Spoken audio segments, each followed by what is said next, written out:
I've been giving a long discourse on the life of the famous French novelist Alexandre Dumas, and now I'd just like to finish it off with a couple of comments that other people who have known him have said about him.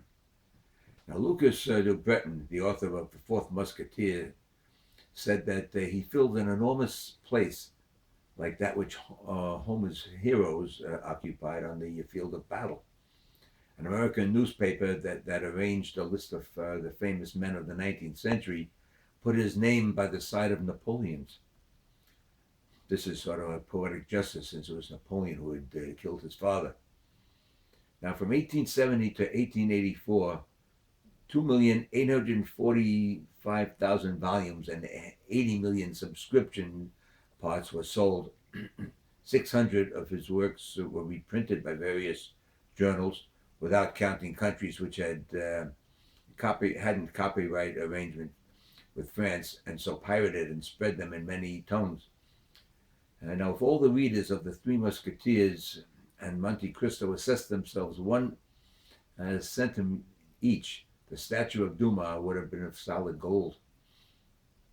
Now, Dumas opposed slavery, and he wrote a letter to the Bishop of Autun, thanking him for his fight against it.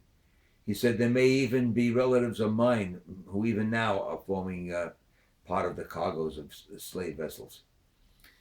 When told that his novels were a violation of history, Dumas retorted, "It is permissible to rape history on condition that you have a child by her."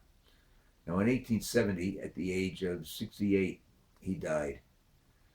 His great fame suffering temporarily eclipsed by another genius of his time, his son, also named Alexandre Dumas. More about him later. Now, journalists of the time said of him, "The two Americas sent fleets of packet boats to fetch his novels. His dramas were played in Egypt to delight the old age of Muhammad Ali. His writings have been read in Cherna de Gore and Tobolsk.